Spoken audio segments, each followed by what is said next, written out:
I should have worked out today. I feel scrawny. Thanks for coming out. Thank you to State Farm, because I always forget to thank them before we start this stuff. But and Starry. Thank you to Starry.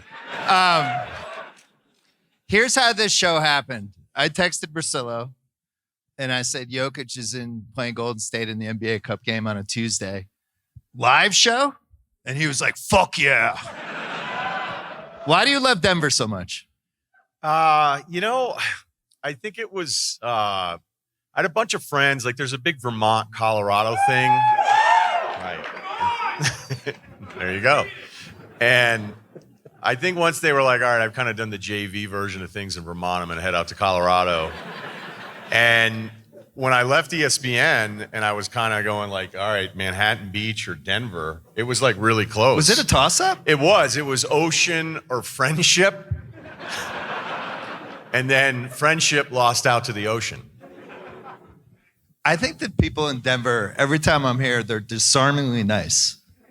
That's what I notice over and over again. I'm like, oh man, people are just nice here. But then I wonder. I think those are my friends, by the way. Then I wonder if it was just they're stoned. I can't Friendship. tell. It's one or the other. Friendship. So we're going to try to do a version of the pod that we would do on Sunday nights, because we haven't done Sunday nights this year, because that's right. We usually wait till when the football NFL season's over. Yeah. We have a lot of basketball stuff to talk about, but the real reason we're here, let's be honest, Russillo and I both love Nikola Jokic. We're not going to hide it. We love how the guy plays. He's about as reliable as it gets from an entertainment standpoint. Not just sports, music, movies, TV. I feel like Succession got to this point for me, Succession episodes, where I was like, I just know this is going to be a good episode. We just love Jokic, and we wanted to surround ourselves with 1,100 people who also love Jokic. Which is why this first segment is going to be called Jokic Porn. We're just going to porn it up. We don't have a slideshow for this, right? Oh my God. We were sitting behind the scorers table yesterday, and he came up, and we were just kind of marveling at him. We're like, look at that guy. Oh man, just amazing. Where do you want to start? Do you want to start with notes from last night? Do you want to go big picture? Where do you want to go? The only thing I would say is that, Bill and I have been doing this, whether it's together or separately, for a really long time, that I know personally, like, players that I start to like or start to hate have a lot to do with how the fans talk to us. So there's just players I know nothing about, and I despise them just because of what their fan base has said the entire time.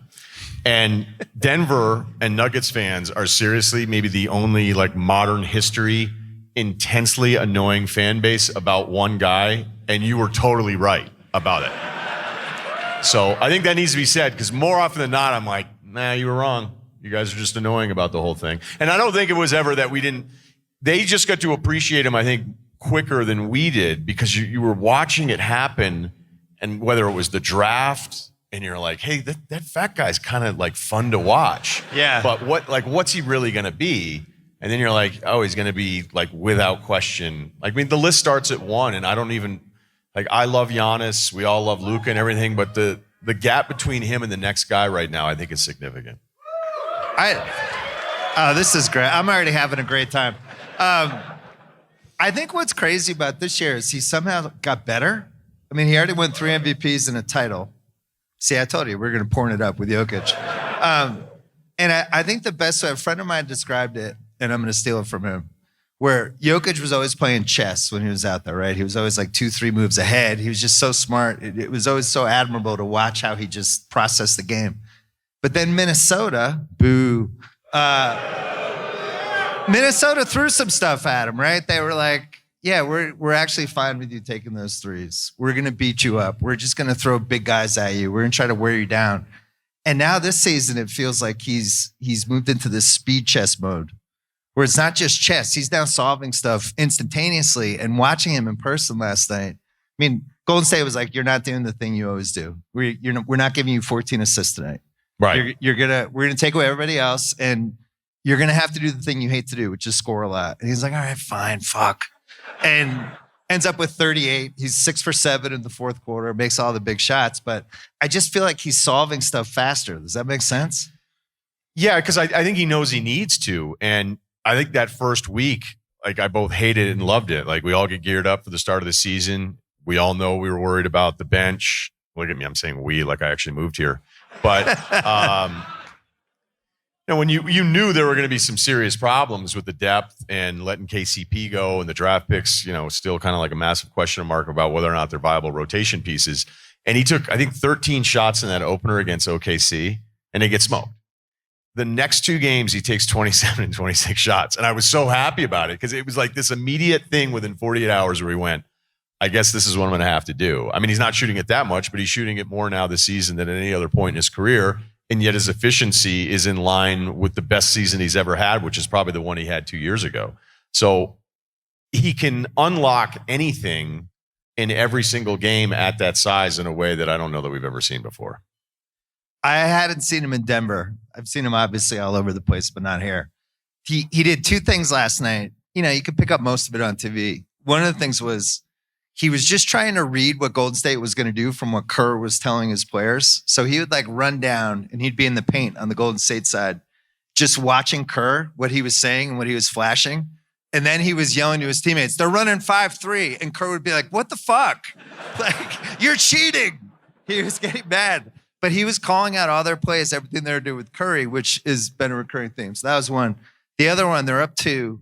There's 16 seconds left. They're playing keep away. And he gets the ball at the top of the key. And normally when the guy gets it, they either throw it back out or they dribble out. They're just they know they're going to get fouled.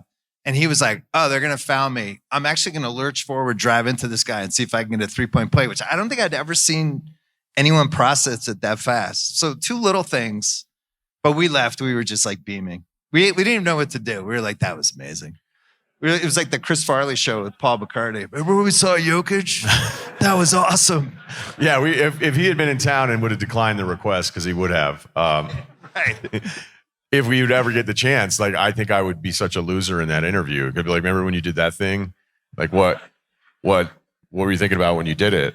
And I think, honestly, like the hard part with it too, and it's the same back to his draft thing. Like when the draft comes around, I'm an athlete snob, and you go, I don't know, is this going to work? And then it starts working, and then you start comparing him.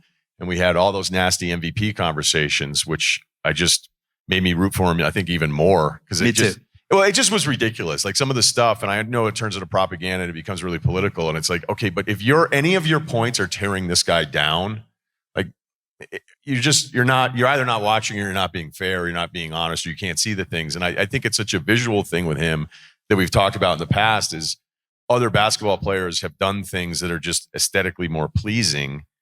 I've seen him get back in transition where I thought he was going to have a heart attack. Right. Or I was like, does he have like polio? Like what the fuck is wrong with him right now?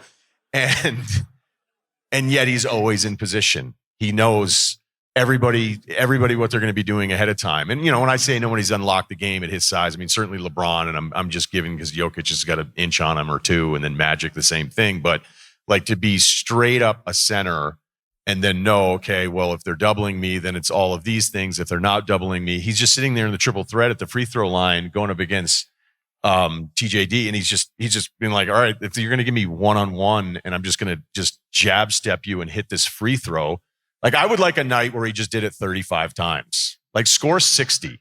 Right. They won by 4 last night. He played 40 minutes and was plus 23.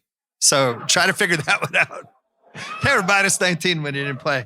Well, those first 3 minutes of the fourth quarter, as you know, are the most horrifying. You're just panicking. Like there are horror movies that are more fun than those 3 minutes of every fourth quarter where you're like, they were -8 in those 3 minutes. I'm like, Golden State has to win this, and they won it, and then they still lose the game because he comes back in. One thing, sorry to get big picture on this, but one thing I was thinking with him, there's still like mystery with him. I don't know a lot about him. And people are trying to figure out, like NBA ratings are going down a little bit. What does this mean? Do people like the product as much? Is it too easy to follow the sport without actually watching the games, game in and game out? But I do think a piece of it is there's no mystery with any of these guys. They're all on social media. They're doing like the infomercial documentaries about themselves. They're all over the place. They're super available. And I feel like I know all of them. And when you think like when we were growing up, we didn't know anything about anybody we watched. And Jokic is like one of the last. I know he's got 2 brothers. I know he likes horses. I know he goes to Serbia as soon as the season ends, and that's it. Like, I don't even know, like, what kind of car does he drive? Nothing, right? What do you know? Do you know anything other than that? I know. I think it pisses everybody else off that this guy is this dominant, and there's not going to be a workout program that he's going to share with you, right? Like, there's not going to be a Mamba mentality ripoff of Jokic. That it's like, I know Mike Singer wrote the book about him, and I was listening to an interview that he did. So there were some excerpts, and he hated practice. He didn't want to do any of these things. So it's like the opposite of everything that you would tell your kid. Like, this guy hated all of the extra stuff, and yet he's this dominant. But it's about his instincts and his vision and just simple things like watching people play basketball like I have now for like 40 years. And you watch the ball come out of his hands, and like even when it's off, it's like, no, it's just soft. It's perfectly soft, and it like cuddles with the rim a little bit, and then it falls back in. It's his hands. Like, I know that it was the water polo thing, but like however he was taught to look at the game, it's really special stuff because he just sees it in a way that you have to kind of be born with. That I don't even know if that can be taught. See, I told you it was going to be Jokic porn. You guys didn't believe me. You guys are like, they'll do 5 minutes. Yeah, it would be interesting, like, if Jokic started doing stuff that the other players do, how startling it would be, where it's like, Jokic just formed a production company. Like, what? He wants to make independent movies. I want to tell stories about underserved stories. Right.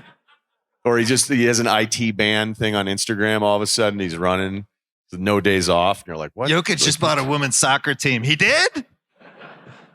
Big picture. Well, it's 20 games. We're not going to do he's going to win the MVP. He's certainly on pace. He's averaging 30 and 13 and 10. He's shooting 56%. He's shooting 52% from 3, which is more than half in case you can't do math. And if he gets a 4th MVP here, now we're in the club with Jordan, LeBron, Bill Russell, Kareem Abdul-Jabbar, and Wilt Chamberlain, and that's it. What's interesting, 2 things are in play now. Well, one, he's kind of clinched the best guy of the 2020s. Because now, we have some time still. Well, when we're halfway through the decade, we're heading toward the second half. I don't know who could make a run at him in the second half. If you just look at the candidates, like the resume he already has, if he won 4 MVPs, like who would be able to match that in the second half of the decade? We're talking. This is a lot to ask for LaMelo Ball, is my point. Yeah, he has some work to do. Yeah, scoring a lot. I think we'll get to him maybe later in the show. But yeah, you're right. I mean, that's kind of why it gets back to even, I've never rooted for the Nuggets necessarily. Like I don't have something that back in the day. Yeah. I would have probably started 2 years ago and tapped out after this offseason. But that's coming up later too. There could be somebody that gets, well, you're right. We're halfway through it. So who gets a second ring? That would be the dumb ring count thing that gets in the way, I think, of just being honest about who players are sometimes. So you're right. You might be right. It would have to be a guy that is in their 20s that makes a huge leap over the next 3 years. So like, Wemby, would he have enough time? So you guys are going to laugh, but the only guy I think could be in the running is my guy, Jason Tatum. Yeah, I said it. Just if the Celtics won a bunch of titles, that's it. But I don't think that's going to happen. All right, is settle Tatum down. a more athletic Jokic? There's no bad ideas in a brainstorm. Pod. Come on. Yeah, but no one has ever. Look, Tatum, I think, is actually underrated at this point. But don't worry. Wow. He's never once and never will be considered the best player in the world. Right. That's why it's not going to happen. Best center since Kareem is in play for him too. But yeah, I was looking back at what else is in play? You're good at. Well, I think you update this stuff a lot. I do. But I like it. You're keeping track. It's one of my things when I'm bored on an airplane when we haven't taken off yet. I'm like, I think I'll work on the Pantheon. How many times have you ranked the top 20 players of all time in your life? I just did it 4 hours ago. He sent me the text. It's interesting. I mean, doing best player by decade isn't totally fair because sometimes people can peak starting in the middle of the decade, whatever. But if you go back, like 2010s is LeBron and Curry. And probably in that order, right? It's LeBron, yeah. I mean, LeBron, we Curry do the ring second. count thing, but even if Curry was winning MVPs and I But thought he somebody, had better seasons, somebody at a he was sports never bar could make a Curry case. He wouldn't be a bad right. one. In 2000s, it's Duncan and Kobe, and that's a bloodbath argument that we're not going to have right now. Shouldn't be. Yeah, I have Duncan, but other people would say Kobe. 1990s is MJ alone. There's no other person in the combo. 80s is Magic and Bird. 70s is Kareem. Is it Magic? And 60s is Russell Wilt.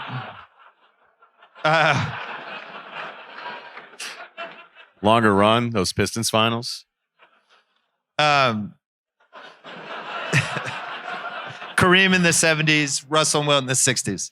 The point is, Jokic doesn't even really have a rival for the 2020s yet, which I think is interesting. I guess it would be Giannis if he could. I think Giannis is the second best player. You know, as much as I'm like in love with the Jokic part of it, there's a health element to the Giannis discussion. How he'll age. The playoffs the last couple of years were tough. Yeah, but well, here's the problem.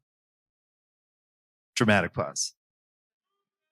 I think he's had the worst luck with teammates of any great player. If you're talking about the top 15, never played with an All-NBA guy.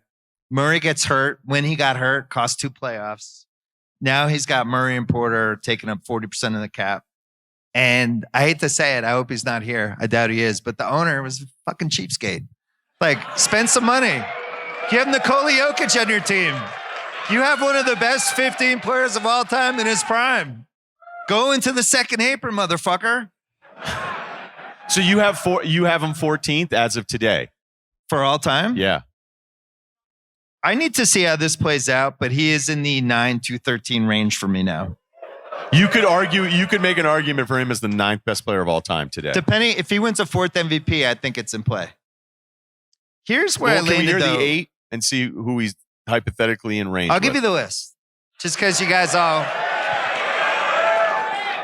Jordan first, because he's the GOAT until I die. LeBron, Russell, Kareem. That would be the Mount Rushmore. Magic, Bird. Duncan, Wilt. And then it's like, I originally had Curry, Kobe, West. And then Hakeem, Shaq, Moses, and Jokic is somewhere in that last 6. But if he wins a 4th MVP and he carries this Denver team to like the Western Finals or better with what we watched last night, where he can't even come out of the game for 2.5 minutes. Like, he literally couldn't come out of the game. Mike Malone had to call timeout because the team was cratering. So I think he's somewhere in that range. But I think for me, just as somebody who's watched basketball my whole life, he does the same stuff Bird and Magic did. And he's been doing it now for 6-7 years. Do you think see, this is the ring counting thing. But this matters. Right. The ring part matters, though. All those other guys won rings. Especially when you put together that list. I mean, Moses just has the 1. Right. Hakeem's got the 2. So then Shaq's got 3 or 4. Right. He has the 4th. In the Miami West only style. had 1, though. Yeah, but the West one, when you're losing to the Celtics every single year in the finals, like I almost think we should just round it up to 3 for him. Yeah. When Jokic, when it's all said and done, if he stays in this pace, like say another 4 years, as the MVP, I think the simpletons will just count the rings and be like, you can't put him ahead of those guys. But from just an impacting a game at that level, and again, we're assuming a lot in the next few years, but the guy stays healthy. It's not like he's this wiry dude who has all these muscle pulls all the time, right? Like, well, what happens if he does? Remember Larry Bird that one year when he came? I think it was the 87-88 not season. as well as you do. I think. All of a sudden, there was the big offseason storyline was Larry Bird has quit drinking beer and he's in phenomenal shape. And he showed up for the season. He had this follow-up 2-hand dunk in a preseason game. We're like, oh my God, the legend. He's in shape. And then he got hurt within. I don't know if I believe the quit drinking beer part. Well, probably not.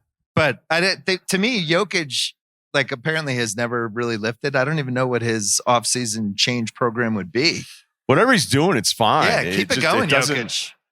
Sometimes I think the guys, it's like the old quarterback thing where Dilfer used to tell me, like, I wanted to come in like 20 pounds overweight He's like, I wanted a little spare Sweat it tire off, down yeah. there so that I could, as I tapered off, I at least had something to take the damage. I'm not necessarily saying like that's what's Embiid up with does you. that too, I think. Embiid's been trying. He's like, this is ridiculous. Those next 5 guys that when you get to 8 or whatever, like it's just a player. I don't know. I mean, it's tough for me to put anybody above Duncan just because of how perfect he was and how sustained it was and how long it went. But the fact I'm even suggesting it's possible is the win as of today. So you love Moses and you love Hakeem. I love Moses. And Shaq. But Jokic Hakeem. is at least swimming in that. I don't pool think I now. appreciated Shaq enough, but I was also like a shithead kid and he was on the Lakers. Yeah, we had some weird things against Shaq where he was like, he made a rap album. We're like, what's he doing? He made Shazam or Kazam, whatever that movie was. You're like, what a dick. And then Making a Dwight tried movie? to do all of it. And we're like, all right, you're definitely a dick. You were the dick. I actually appreciate Shaq like way more now than I think I did. And that might have been just a Boston weirdo thing that some of us grow out of.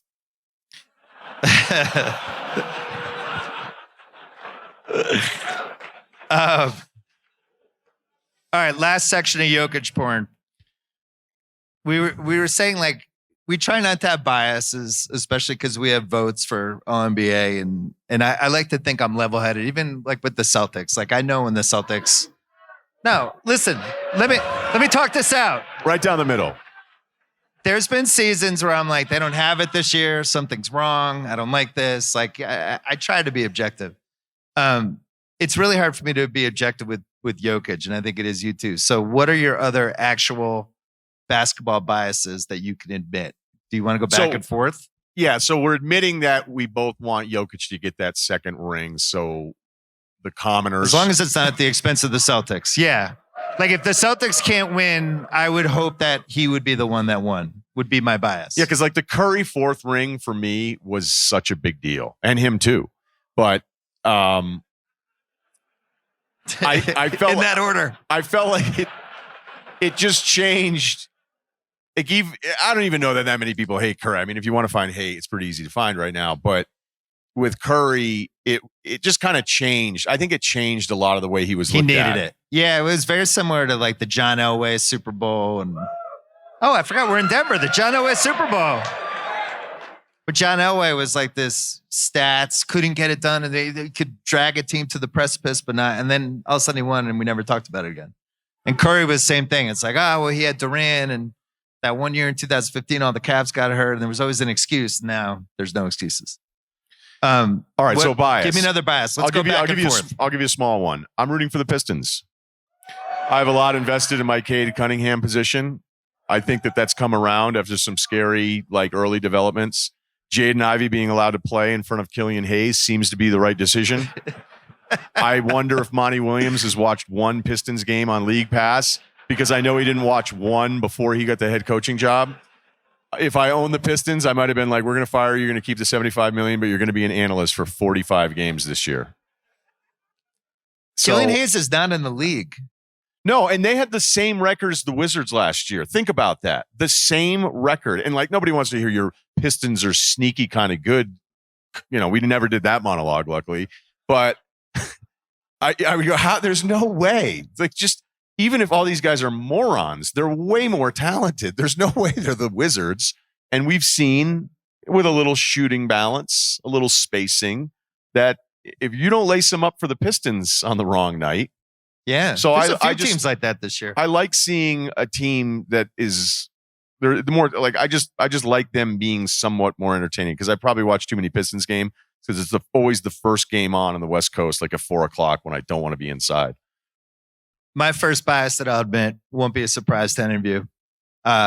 Hate's a strong word with sports. I always like the word sports hate. I don't actually hate anything. So it's in the context of sports hate.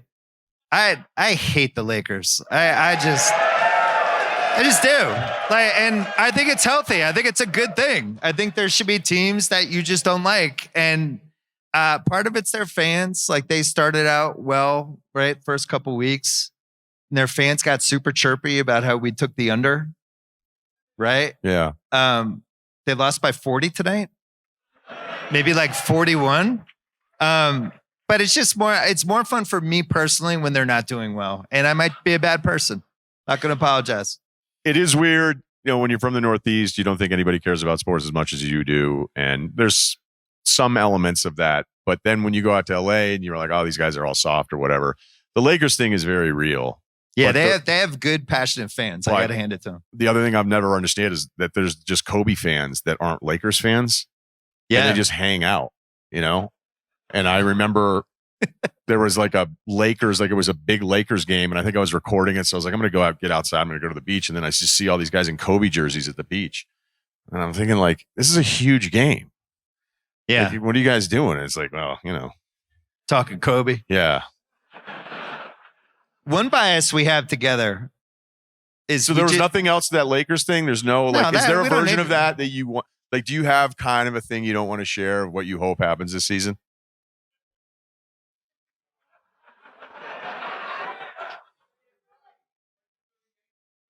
The Lakers panic trade would be really fun.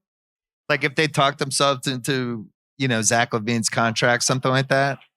Just like taking more money on to try to save. But I think they know. I think they're so bad on defense. They're one of the top 4 worst defenses in the league. That'll be a weird time, though, before the deadline. Because when you're 30 and you're LeBron, or hell, even when you're 35 and LeBron, you can kind of get away with putting the pressure on them. But so far, the Lakers have kind of shown like, yeah, we're not. Like the picks became eligible. They didn't do anything. I actually think they did a great job in the draft. Me too. There's a version of a rotation here that should work where they're in the playoffs, but if they go through a weird stretch and they're not active or anything, the subliminal messages and that kind of stuff, like you're going to have a good couple weeks. If you're a scoring point guard or a scoring wing and the Lakers are on your schedule, you're fucking pumped. You're like calling family members like, hey, make sure you watch tonight. I'm going to have 48. One of our biases we share. Okay. We both irrationally root for Scoot Henderson. Russillo and I have a pretty big Scoot position. And unfortunately, we live in the era of people could just cut out clips from your video podcast and then torment you with them over the next 2 to 20 years. And we had some pretty passionate pro Scoot takes during the draft, and they're not aging well. You got off to a good start.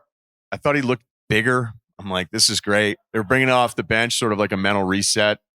The numbers are just as bad as they were last year. Yeah. I even got so desperate, I called like one GM that I'm pretty close with, who I don't think lies to me. I was like, you liked Scoot too, though, right? He's like, is this off the record? Yeah. I'm like, no, just tell me that you liked him too, right? It's like, well, a team took him third, so I think a lot of people liked him. But I'm not giving up, but I'm not giving up. I'm preparing myself for the day. I have to. Like when I had Jalen Suggs on last year, because Jalen Suggs had whatever it was like the worst offensive rating of any single player his rookie year, like anybody that actually played. And then I was looking up historically, like who else had done it. Scoot did. And then I was like, oh, well, Jalen Suggs did, and then we had Jalen Suggs on after that and he's turned it around. And I brought up that entire like stat profile to him. And then I was like, what do you think about Scoot? And he was like raving about Scoot. He's like, he's going to be so good. I was like, all these guys, what was he going to say? Like, no, he actually sucks, dude. So you don't think like 8 years from now we'll be in Portland doing a Scoot porn intro to our live podcast? Probably not. Ruling that out. We probably get the venue now. Yeah. If tickets are available. What else? Give me another bias. I'm not sad about the Sixers.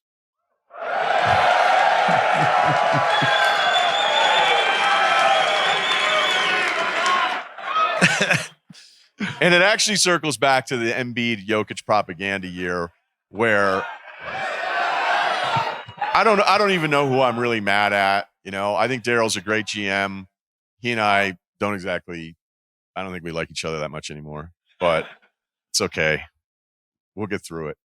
But they did such a good job. And yet all of us that have been around it long enough, you're like, all right, like I can see the good version of this, but are you investing in the right people? But you also do have a choice to invest in other people and you don't.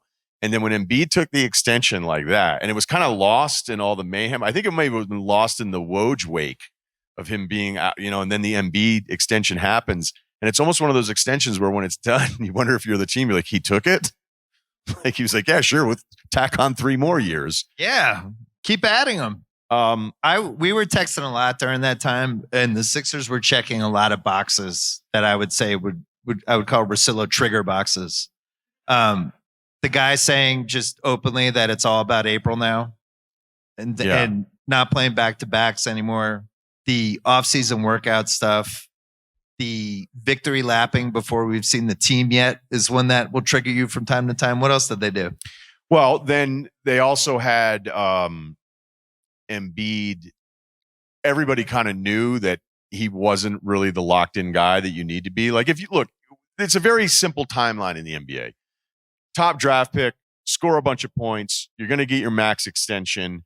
And then it's like year 7 or 8, I think something kicks in for a lot of the special players. We're like, okay, maybe it's not about all the points and I'm going to get the accolades. I'm going to make all-star and all this stuff. But like, I almost have to figure out a way to be a more productive basketball player that's not just about the stat line. And I think there's a lot of stat line players out there that people talk about being really special that I'm like, I don't know. I know they're good at scoring, but I don't know that they're great at like all the things that you need to do. Do they affect winning? Right. And as talented as Embiid is, and I've always really liked his game. I loved him before the draft, but we knew there was the weird injury stuff with him.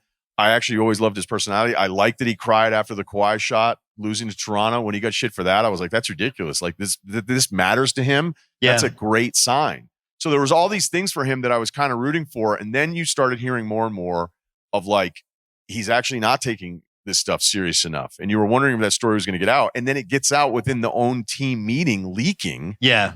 And then he's like, I don't know who said this. I'm like, you know what? He got mad about the leak. Yeah, you can be mad about the leak, but be mad, like you at some point you have to get more mad at yourself. And I know he's had all these different injuries and all these things, but there was like a tipping point for me and you when I did the preview show with you where I went. I cleared the floor for you. Because I remember Zach Lowe, like, I just was waving everybody to the side. Yeah, he was like, ISO.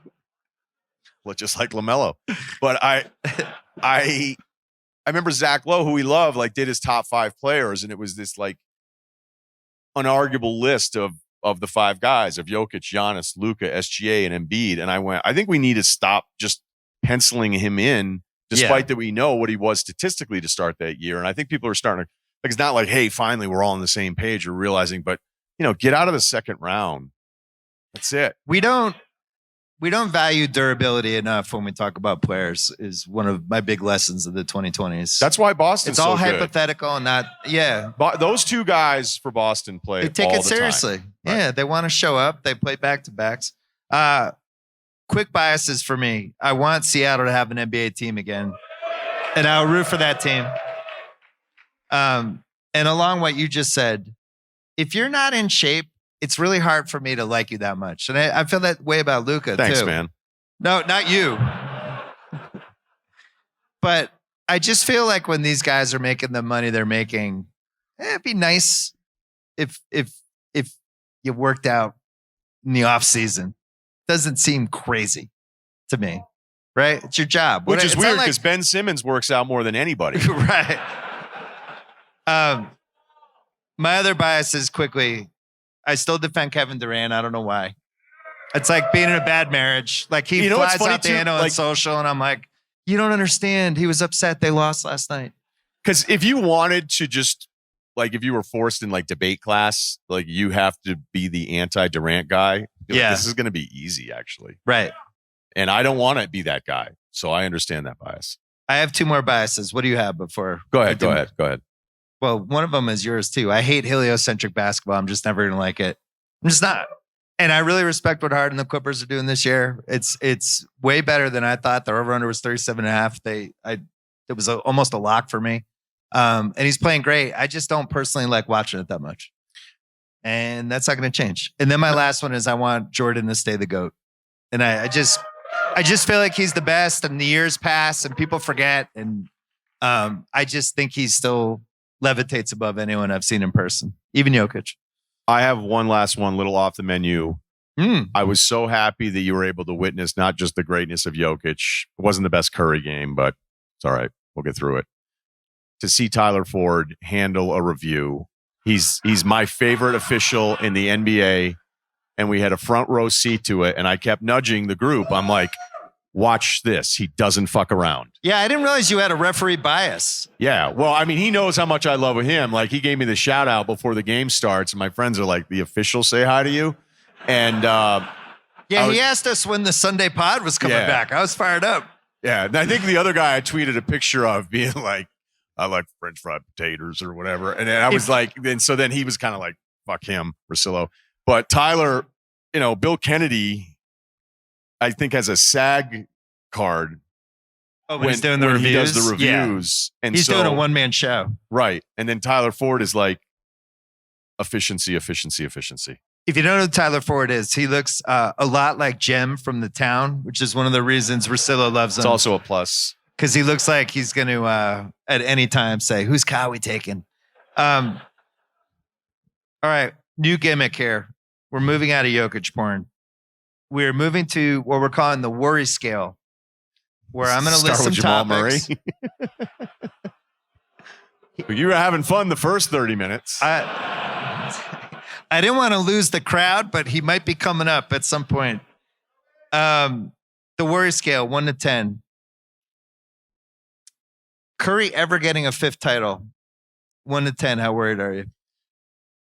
Well, worried because it's probably not going to happen. But the 4th one, like, I don't worry about his next ring the way I would about somebody who I think deserves the recognition. Ties Kobe, though. Yeah, but, well, I guess the number one option thing, Kobe was the number one option for what? 2 of them. Yeah. 2 for Steph. Yeah. I'm a 9 out of 10. I don't know how they do it with this Warriors team. I don't know how they do it either. Do you think he'll ever be on another team? I don't. You think Lacob is just... I got to say, I think, not to suck up to the crowd, but I don't think Jokic is ever not going to be on Denver. I don't think Curry will ever not be on Golden State. And I honestly don't think Tatum will ever not be on Boston. I think those are the 3 that I see staying whole career. Luka is an interesting one. I don't know if I would bet on Luka staying in Dallas. I keep waiting for the first mad international guy because it hasn't really happened yet. Yeah, who's a bet? I mean, Nurkic seems to get upset, but he's not really on the level of what we're talking about here. But when you look at like the next pissed off NBA star that forces his way out of something, I don't say this because I think it'll never happen, but it's just something that you notice that it hasn't happened yet. I think you're nuts to put Tatum in that group with the other 2 guys, by the way. You think he would leave? I just think he's still so young. Never on another team. I just think those would be my 3 if I had to pick 3. Trae Young Hawks, because if they haven't traded him yet. LaMelo Charlotte. Next worry scale. Houston fucking up this cool Rockets roster that we love. How worried are you? On a scale of 1 to 10, it's a 3 because it's an awesome problem to have. But I, like you, they're one of my favorite league pass. They might be my go-to. No, they're right the now. MVP. Right. Because I'm not only entertained, I'm trying to figure out how they're going to figure it out. And Ime's the best coach for this because he's just like, hey, guess what? You're benched for the 4th quarter. Yeah. And he'll bench Jalen Green. He'll bench Jabari. They have to play Van Vliet. They kind of make this defensive decision where they'll go with Thompson over Jalen in some of these spots. And then Tari Eason comes in and wrecks shop. And they're like, all right, we don't need Jabari spacing. So there's lineup stuff that they're matching there. Long term, I don't know how, like, they're probably better off getting out of the depth for the next guy. I don't know who the next guy is. Like a 3 for 1. Because what'll happen is you're going to end up ruining the value of your own guys because there's just not going to be enough minutes for dudes. Yeah. So it's a concern, but not concerning enough that they're winning games too. So it's like a 3. So the Rockets, they're in the NBA Cup. They play Golden State, and I think they're 7-1 on FanDuel to win it. I think they're a pretty live bet. I watched their OKC game on Sunday the next day because it was against football, and they reminded me a lot of Minnesota last year, where nobody wanted to say that Minnesota was ready in like December, January, but they kind of were, and it was like, wow, this would be soon, and then it just kept going. And I think Houston. That's how I feel when I watch them. They're so good defensively and they're so athletic and they have so many different lineups that they're just a bitch to play. I love that game because it was one of those, we've had some really cool regular season games and I feel like Houston's in a lot of them just because of the effort alone. But with no Chet, that game will be so different with the Chet decision and how they want to pull Şengün away, or maybe they close with Jabari. Like, that's what I love is that Ime's like, I know where you were drafted. I know you get paid this. You don't get paid. Like, he could care less. This is what I'm going to do tonight. And he's actually the tough love, no bullshit thing is the best version when normally it's like the hand holder for all the young guys.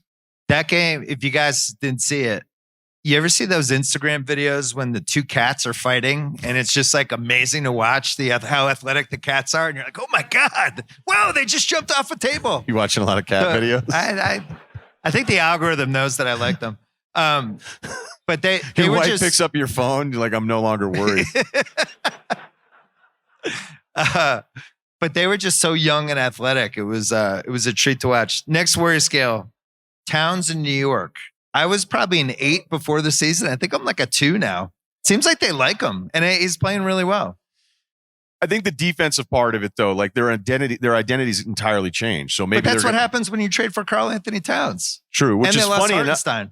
Which is funny that he's not on Minnesota, and now their defense isn't what it's right. supposed to be, which doesn't really make a ton of sense. Even though I think, like, look, nobody stops Jokic, but in that series, like he bodied him up, and the fact that it stayed in front of him is better for Towns than having to move around. The Mitchell thing is another one of those things I can't wait to see because Tibbs won't care. The Cat's already paid.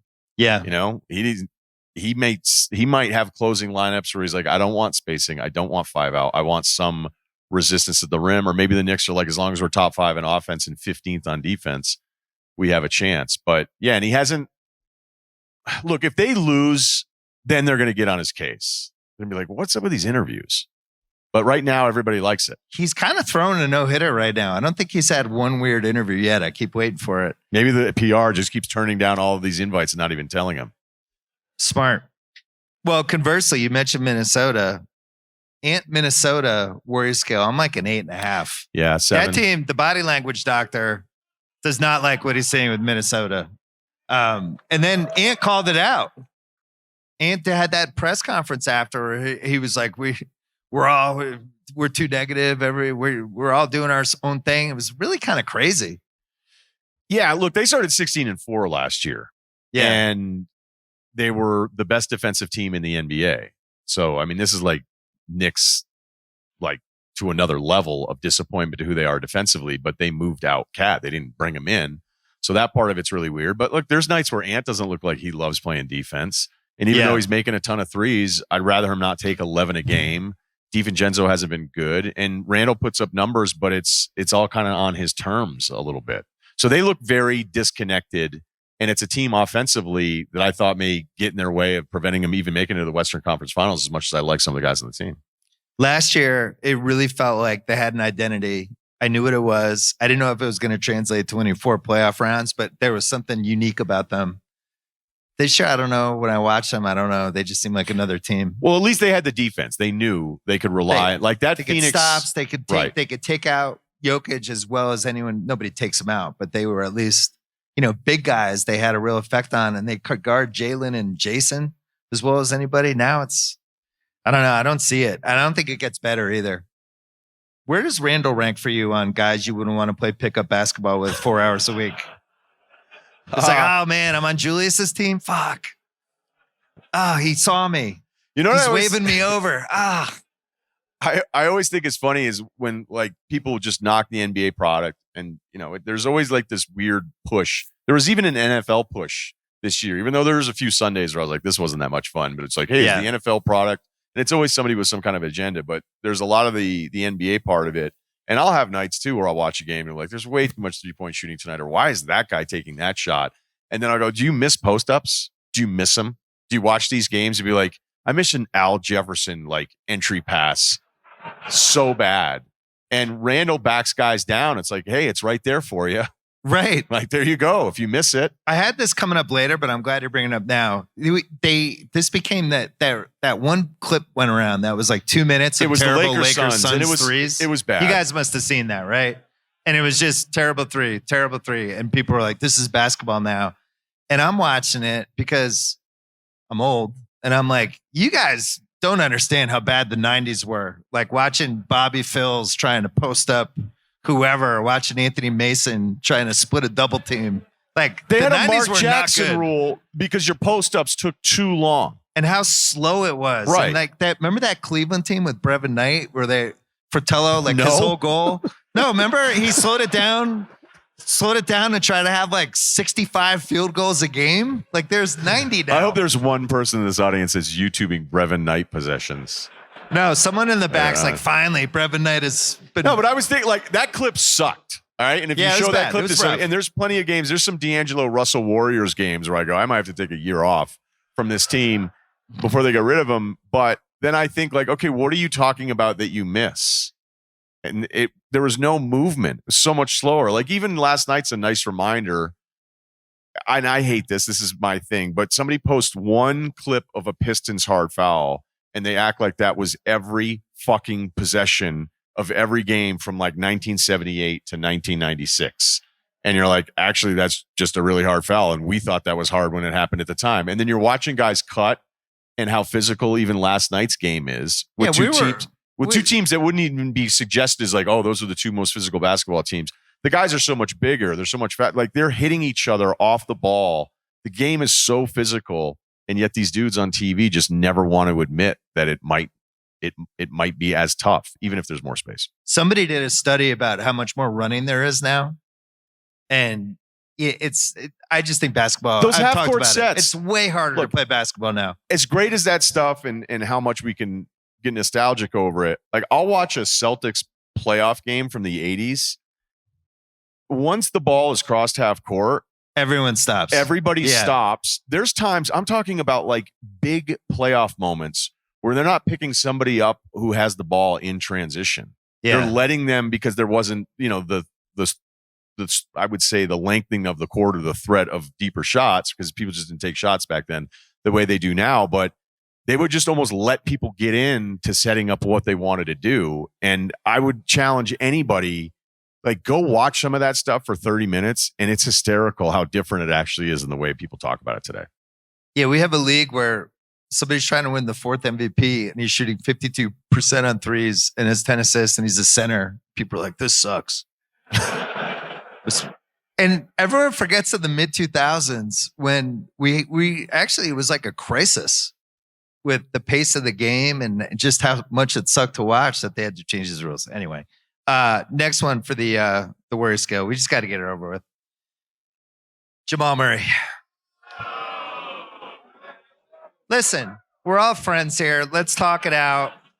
I don't want this to be like the Sopranos intervention where somebody charges me. Let's talk it out. Jamal Murray, how worried are you? Not as worried as you are.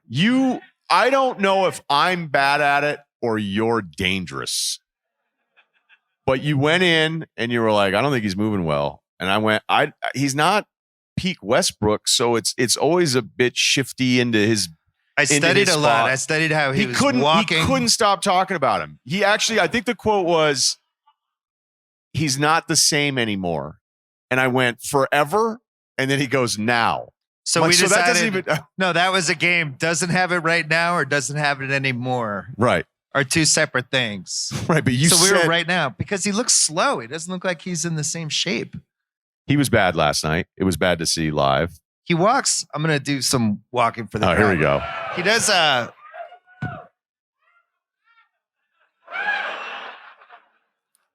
he just looks creaky.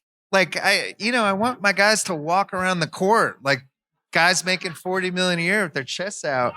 I just was worried. I left the game thinking that guy doesn't seem 100% healthy to me. That was that. I don't know if I'm right or wrong, but that was what I saw.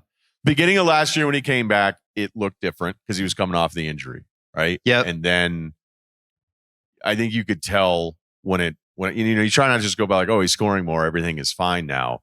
But he's a tougher one. I'm not as good at this as you are. I'm admitting. I can't. Because he is not somebody. It's not like I have my own CBS show where I'm like the mentalist. Would you turn it down? NBA mentalist. That sounds great. Here are the two things I noticed that he used to have. Elevator pitch. Doesn't seem to have the same way. When he's going coast to coast and he's going fast and he's got the defender on his hip, he always had like a little super blast where he could get ahead of that guy and get his shot. And he doesn't seem like he totally has that yet. And then he has that little, where he goes to his right, that little 12-footer, the Chris Paul shot, which always used to go in and was like his kind of, like, that was his shot. And it's not going in anymore. And it doesn't seem like he has the same lift on it. So that's just what I saw in person. We'll see if it's fixed, but if you're the Nuggets, like your ceiling depends on what happens with him over the next 4 months because you know what you have with the other guys. Yeah, and he's been so great in huge playoff spots. Everybody knows that. And like when you can do that, that tells me everything about you, that even if you don't have the accolades of the other guys, I think the no all-star team thing is completely overblown because if you go through it like every single year and like where he was and when he was healthy and when he wasn't, the other guards that made the team, it's not as egregious as it's always pitched every time it's a national broadcast, which seems to be some rule like Jalen Hurts squatting. You have to bring up that Jamal Murray hasn't made an all-star game. But what are the other ones like that? Well, the all-timer was Kershaw and Stafford went to high school together. Oh, that's a good one. Jim Harbaugh and John Harbaugh are brothers. What Russell Wilson won? Yeah. Did you just yell Russell Wilson? Trying to throw us off. I'm an 8.5 for Jamal Murray for Word. Put me down as a 6.5. He's too young. You're always conservative with this. So I'm always like more panicky and you're more conservative. Yeah. Yeah. Embiid, George, Philly, just as a group. Removing all your whatever. I'm like an 8.5. See, I think you're right. This is why it's an 8. It's not a 10. Okay. The Pelicans are an 11. Yeah. Philly, there is, despite the time we just spent talking to them, there's a version of it coming together. Well, the thing is, they only have to be like the 10 seed. That could be 34 wins. With Maxey, George, Embiid, Yabusele, and McCain. Yeah. They have talent. I mean, Oubre, who I can't stand, has been pretty good for them for a couple of years. I'm not crossing him off, but it's not great. Like when Oubre has to play somebody tough defensively with all that length, like he's into it. He's kind of a different cat now, so I got to give it to him. So at least with Philadelphia, as bad as it is, it's kind of like the Clippers thing. Yes, it's a huge worry, but ... Now, it never worked out for them, and maybe it doesn't work. The odds are against Philadelphia, but there's something there in place where I don't see why they couldn't put together a couple months and we start talking about them being like, hey, that could be a weird 1-8. Here's why 8.5 might be low, because Embiid was in the Olympics, looked slow, looked creaky. Do his walk. That one would be tough. I don't know if I could do that one. Then before the season, it's like, we're taking it easy with him, but he's doing great. His knee's good. Sign the extension. That was a red flag. I was like, why did he grab that extension so fast? That was weird. Then it was the ESPN sent, who was it, Bontemps, to write the big feature about their whole master plan for it's all about April, May, and June now. It's like, that's weird. Why are they telling us that? And then all of a sudden, Embiid not playing tonight. It's like, the season started. That seems like a problem. And then he played. He looked terrible. Then he got hurt. Then he was mad at his team. The team meeting happened. And then we haven't seen him since. He got suspended for and he got in the fight with the reporter. Or not the fight, but the shoving thing. And then I saw today, another red flag. Embiid is ramping up. What does that mean? It generally means you've been disappointing. What other life? Parents should start using it. How's Doug? Ramping up this summer. Like if my son's grades, if I'm like, hey, Ben, how are your grades? And he's like, yes, I'm ramping up. But how are your grades? As long as you're ramping up. Like, how's it going with the ladies? I'm ramping up. So you're single. LaMelo Ball, worry scale. Where are you? Really high. You're high. He's really averaging high. 30 a game. He's second in the league in scoring, and I'm worried. Now, I know there's a large segment, not the great city of Denver, never want to hear Bill and I talk about LaMelo, speaking of scoot takes. And that's totally fair. I didn't like the Australia footage. Don't know how many times I can say it. Having said that, he's an incredibly talented guy at that size. The passing, I talk about all the time, like his size, the start, stop, start again thing is just stupid. But when I watch the games and I see, like, he took 35 the other night, and I'm like, you know what's not a good shot is a 1-foot 3 from 30 feet out with 16 seconds left in the shot clock. And I think when you're allowed to just do that forever, because he is their attraction, he is kind of the Trae Young thing in Atlanta, where this may not be great, but the kids love him. I wonder now on another coach who was supposed to be the guy. And by the way, when he benched him in that Nets game, I don't think it was about the fourth quarter because I went back. I was like, where is the moment where Charles Lee's like, I'm benching you in a tight game? He made 9 more substitutions in under 4 minutes. He was subbing in for offense. He was subbing in for defense, and he never put LaMelo back in the game. And I thought it was about the overall approach that he has to have. He's obviously more talented and a more productive player than I thought he would be before the draft. But I think there's a tendency of like, he just kind of gets out there and does his own thing. I think it sucks to play with, and I think it's losing basketball. And this is a habit that he has to break to be something in this league other than just a box score guy. Year 5. Good stats, bad team guy. He's probably the captain. And his stats are awesome. Stats are great. Like even with the bad threes, like look at the 3-point, like the numbers. He's a better shooter in the NBA now than he was at any other level. Like, and it was immediate. I've made this joke before and I'm going to make it again. His destiny might be social media 15 years from now with clips of people saying LaMelo Ball was a problem. And just like a 1-minute highlight tape of crazy shots he made. And that's where we land. We'll see. Next one. Worry scale. A Stringer Avon situation with Franz and Paolo when Paolo comes back. Are they going to be on the balcony together? Franz is like, this is kind of my team now. Here's why I'm not worried about it at all. Because when you watch Paolo at Duke, he actually wanted to get other guys involved, even though he was clearly the best player. It was going to be the number 1 pick. Yeah, so he likes this. Paolo is totally fine getting other people involved, which is why I like him. Probably, I mean, Wembanyama's in his own planet, right? But Paolo to be that good, that young, and not have to have the 7-year run of, I guess I have to kind of find a way to play with other people. Like, that's in him already. So with this I think this is just a nice Franz reminder tour of what he is and how pissed people got him at the Cavs series. So I'm not worried. I think this is actually one of those weird injuries where it may be better for the rest of the Magic. It certainly helped Franz. Yeah. Because Olympics wasn't great. For start of the season wasn't great. The Cavs series, people were acting like he sucked. I was one of them. No, it's good. Orlando's on my radar. I'm the most worried about the Cavs in the East, obviously, because I think they're really good. But I think I would put Orlando next for teams I'm worried about, because if Franz keeps up for Boston or in general? For Boston. So if Franz keeps this up. The Boston threats are Cleveland, Orlando to you? I think Orlando because of the defense, and because if Franz can be this second guy that you never know who's going to have the 35-point game, I just can't be as scared of Milwaukee with not knowing what I'm getting from Middleton. I just don't know if we're ever seeing. No, but it's good to see again. that they turn it around, because Giannis has been insane. And the Knicks are honestly just not good enough defensively. It's never worked. Once you get to round 3, round 4, you have to be able to get stops, and I don't know if they can. Next one, worry scale.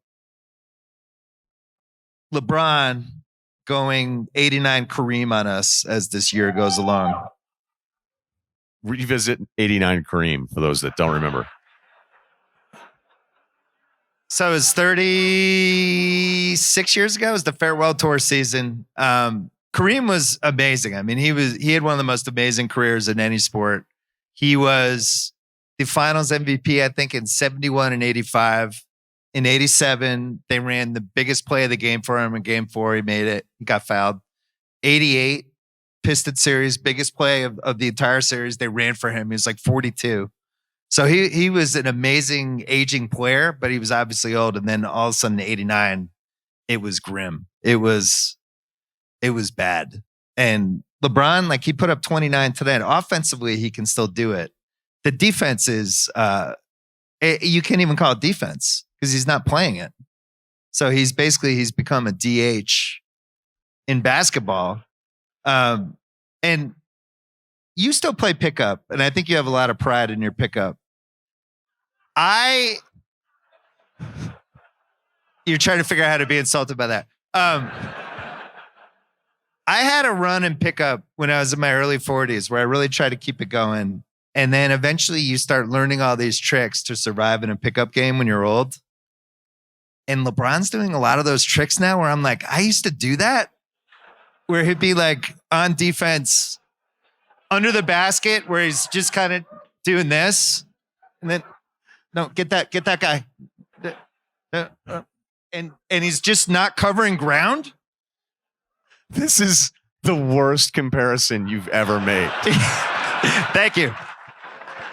Look, I can tell when somebody's trying to conserve their energy at a basketball could have court because done it I without did it. comparing it to your pickup game in the 40s. I'm an only child. What do you want? I hope someone that despises you tweets that you said this at this show tonight with no context whatsoever.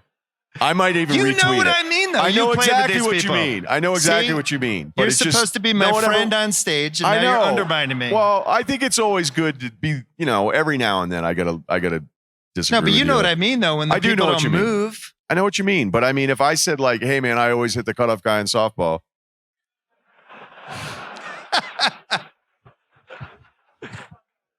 nobody, trust me, as somebody that tried to do that a few times. Like I was trying to explain why Mike Tyson's do you still move on defense and pick up? What's that? Do you still move on defense and pick up? I mean, it depends on. I usually will like if you make 3, I'm like shit. Like Matt Leinart's kid just destroyed me a couple weeks ago. So how many years left for LeBron, in your opinion? Well, everything you said is right, but don't you feel guilty holding them to a standard that we shouldn't hold them to? Well, it's year 22. Yeah, that's what I mean. So, I mean, some of this defensive stuff he's been doing for a while. I mean, he's had the worst defensive assignment for years, which I think is smart to try to pace him. I mean, but now they have Austin Reeves and Connect out there too, and it's like and D'Angelo Russell. And D'Angelo Russell. Put in Russell hey. now to lock it down. No, who's got John Moran? Anybody? I think I'm at a stage, and I've talked about this before, but I'm with you. Everything you said is right. And when Denver played him, they had LeBron's guy stay baseline, so LeBron was the baseline help, kind of in the dunker spot, and they were running these cuts like it was a handoff at the high post, and then somebody would cut down off of it, and LeBron just never ever rotated over. And they're like, we're just going to keep doing this over and over and over again. He's had some tough fast break defense plays but too. I thought he'd be on TV 3 years ago. Go back to 2010, and we're talking about him and holding him to the standard defensively. So this part I actually feel guilty about, even though you're right. I guess my reaction is based on the dialogue about him heading into the season, and all the people in the media who are like, he's still a top 5 guy. The answer is no. Next, where do you have him in your top 100? He was not in the top 20. Whoa, that seems low. I'm sorry. I like defense. Do you have Rudy 3? Next worry scale. You still have worries?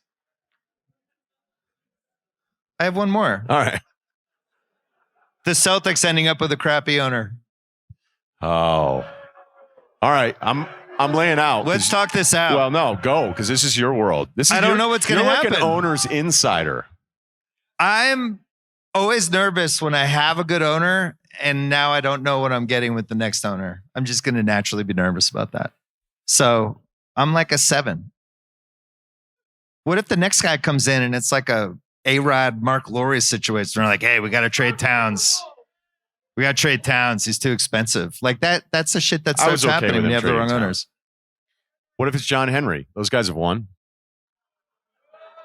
We're moving on. I'm going to save Rather Have right now because I want to get to your top 5 movie TV girlfriends. I asked Russillo. We're going to break up the hoop with a little pop culture. 5 movie TV girlfriends that when you watch the show or the movie, you were like, I'm in.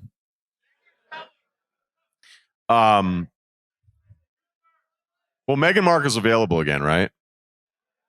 Is she available? Can you? Is that believe? the word in the street? After I think that podcast thing didn't work out. I think she's still married though. No, but it was we played in a celebrity flag football game together, and it was all of the swimsuit models. So nobody was really paying any attention to Markle. So I was like, that's my lane. Like she's probably doubting herself a little bit right now, and she's never been more obtainable. And then, I mean, I got the game-winning touchdown over Deion Sanders. No big deal. And I was like, yeah, I shot her a DM. She DM'd Shot me her back. a DM. Yeah. And then somebody was like, do you know who she's dating? I was like, I don't know. I don't pay attention to any of this stuff. And it didn't work out. And no, it's the funniest thing. And so then the joke kept going because when Pierce Morgan would lose his shit about it, I would always quote tweet above and be like, it gets better, man. Like, don't worry. And I was basically only doing it for like Sarah Walsh and Carissa Thompson because they knew the story. They thought it was so funny. So like nobody really knew what the joke was. And I kept doing it over, like, again, I don't do it that often, but maybe once a year, Pierce Morgan would have some other Meghan Markle thing come up. And then I would just be like, don't worry, dude, I'm here if you need to talk ever. And he never responded. And the funniest person, you will never guess this, the funniest person ever to reach out to me after one of those Pierce Morgan tweets was like, dude, what is wrong with you? She's not that great. Like, have you paid attention to this Harry thing? Like, you're way better. And first of all, you realize she wasn't going to go out with me, right? So there's that part. Jeff Van Gundy. Come on. Jeff Van Gundy texted me to tell me that I was better off without Meghan Markle. That's a thing that actually happened? And I was so like, I was at home solo and I'm on, you know, I'm like, what's Van Gundy want? Because we don't text a lot. And I was like, oh no, he thinks that Pierce Morgan tweet is real. And so then I had to explain the whole thing to him and he was like, I've lost interest now. Then Mark Jackson texted, hand down, man down. I don't think Mark Jackson, I don't think he was ever going to text me after that one monologue that I did where I was like, why does everyone keep asking why he's not getting a head coaching job? And I just went through like a 10-year timeline. So not on your speed dial. Thing is too, is I loved him. He's a Johnny. Wait, one more question. Yes. What was the DM to Meghan Markle? Was it like, what's shaking? It was not what shaking. How are you? No, it was hey, it's Ryan? No, it was a very soft sell. It was, hey, I know the new season of Suits is coming out. If you ever want to come on the show. One of those. To promote come it. on the show. Yeah, it was really professional. And it was like a gauging of interest. Like if I got an emoji back, who knows? And I didn't. It was ice cold. It was, I don't know anything about sports, but thanks for the offer. Next one. So Meghan Markle, who else? Well, is it weird to go all the way back to the Goonies? No. I left the movie theater in love with that girl. Does anyone know what I'm talking about? Not the one with the glasses, but the other one. Like, yeah, I don't know what the deal was, but just never happened. Yeah, and who was that? Brolin? Was Brolin the bad guy? Brolin might have stepped in. Yeah. I was like, what's she seeing him? He had a car though, and I think I was like 10. So I think that was the first one where like I went to a movie and felt a little different after I left. Yeah. You know what I'm saying? You don't know what the hell's going on, but you're like, why am I looking at Bop magazine at the CVS the next week with her on the cover of that? So that's one. Did you have ones that we don't have a slideshow for this, right?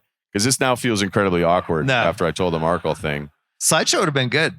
My moment for that was the Charlie's Angels Hawaii episode. I was like, I'm just a different person now.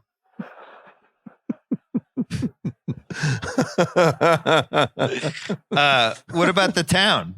All right, let's just get to it instead, because I don't. So Blake Lively in that movie, like I had a stretch where I was in Boston where I would see the Blake Livelies, and it's one of the most accurate characters in the history of movies. When you guys do the Oscar revisit thing, have you ever nominated her for like supporting actress? I mean, we don't even need to. It's just a given. She nails it because she's so dangerous. She's the worst idea ever. And you know that you're in. And I thought. And has a kid. So with one of the most dangerous gang members in town. I love kids. So is somebody smoking?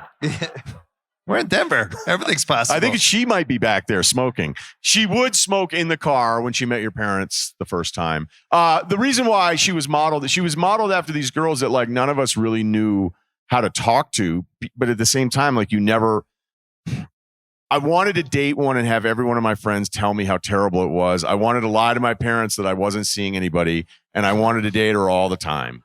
And I wanted to go up to like Medford.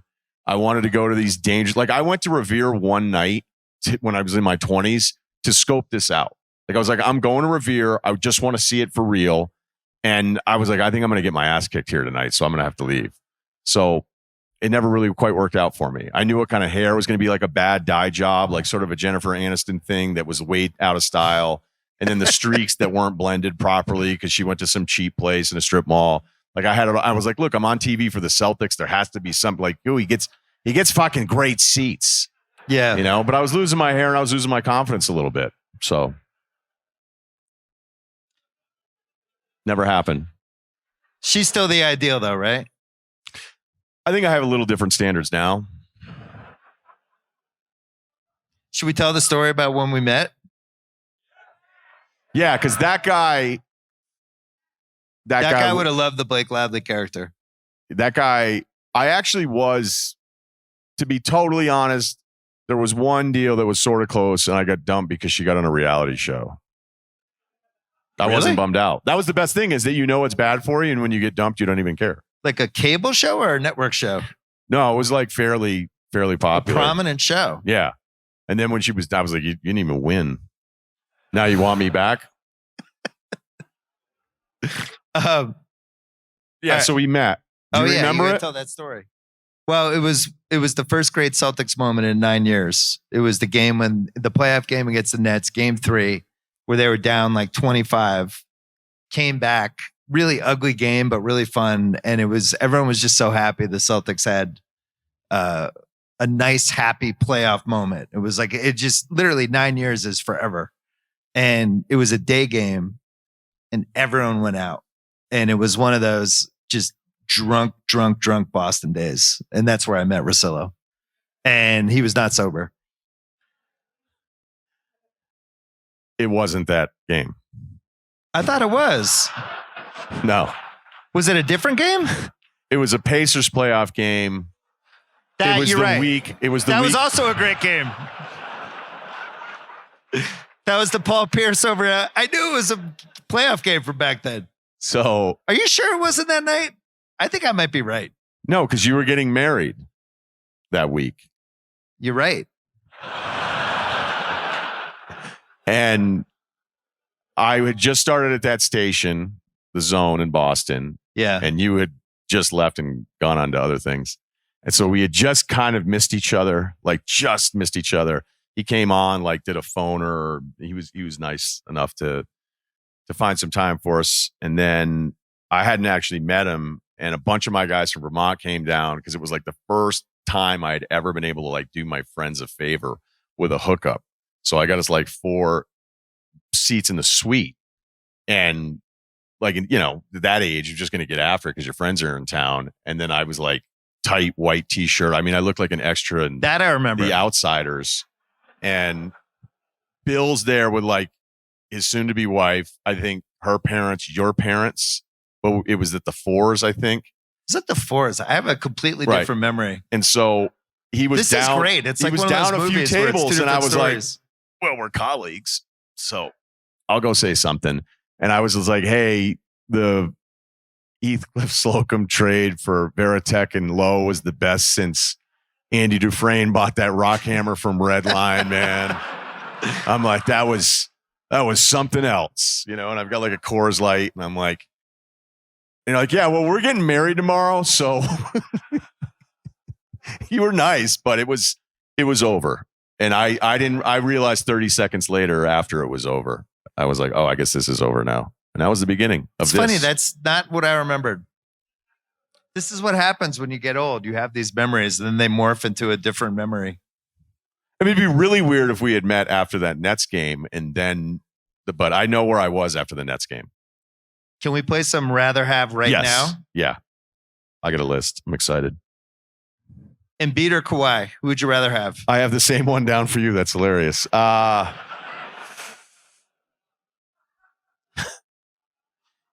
because he doesn't have a ring.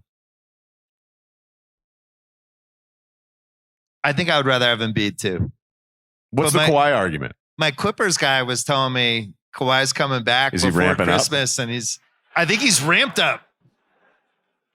He's ramped up, ready to go. But I had the Embiid thing. It just doesn't feel like it's headed toward a good place, right? Like what? Give me the best case scenario for the Embiid situation. Like comes back, he's like, the team meeting. I did some soul searching. He needs to follow the Duncan model. He has to get lighter. All right, well, that's not going to be this season. Zion or Trey? Yeah, it's actually Trey. I mean, it's Zion. Can you believe that? You were like Zion's number one guy. I'm no longer his number one guy. What about Zion or Ja? Ja.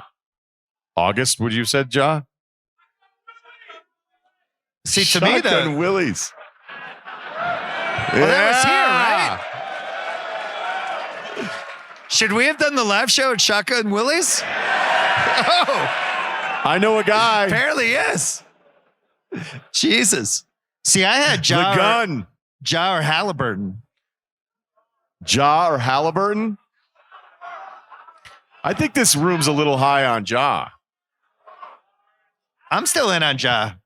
He's awesome, but I mean, he basically said the other day he's going to stop dunking. That seems alarming. Yeah. Because I would like every time I'd watch him, I go, I love this. And like those Grizzlies like spikes that didn't really amount to anything because they were always hurt. Like they put together some really nice stretches. Yeah. Like maybe this 5, and I think the front office does a really good job with everybody. But I thought there was like a Ja Zion off the court thing. Did you see Zion hit up that ring girl from Alabama?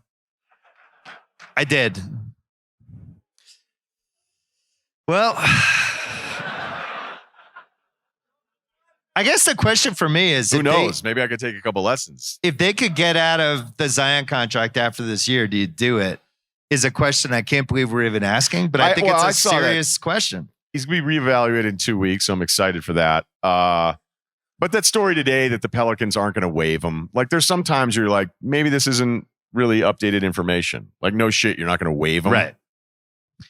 Next, rather have Bo Nix or Jaden Daniels?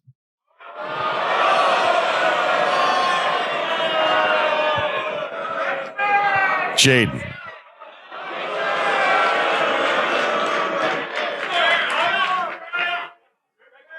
I agree, but can you believe this is an argument? No, Bo but Nix looks like Drew Brees. Like it's like Peyton has just sprinkled Drew Brees Kool-Aid all over him for 8 weeks. well, think about this. Like McShay and I did this 2 weeks ago of all right, so it's 6 quarterbacks in the top 12. Penix hasn't played. JJ was hurt. So we've got Caleb, we've got Jaden, we've got Drake, we've got Bo. And if I asked you right now, hey, if in 5 years any one of them were the best of this group, it's all still on the table. Right. Except it's not, because it's going to be Drake May. Hey, I'll fucking leave. Drake May is amazing. I'll say this with Knicks. I watched that Jets game. What do you have, 60 yards in the bad weather, and the Jets kicker missed the field goal, and the Broncos somehow won. It was before the Broncos turned the season around. And it looked like he was going to be like out of the league in 3 weeks. And you watch the guy the last couple of weeks, and he just looks completely legit to me. Like he can make every throw. He runs around. He'll make like 2 mistakes, but I like his leadership. I like that he gets in fights with the other team, starts barking at defensive linemen. And That Max Crosby highlight got you? He just has it. I think he's got it. I think he's got charisma. I like him. I don't know what the ceiling is, and I know he's like 25, and maybe this is the ceiling already. But he's an average to above average starting quarterback. There's I'm no serious question. though. Like if he ends up being like a real guy, you know what I mean? You know what we're talking about here, signing up for 10 years. I don't know if we start counting Super Bowl rings here, but he answers your quarterback question for a decade, which is really what you're hoping for with any of these guys.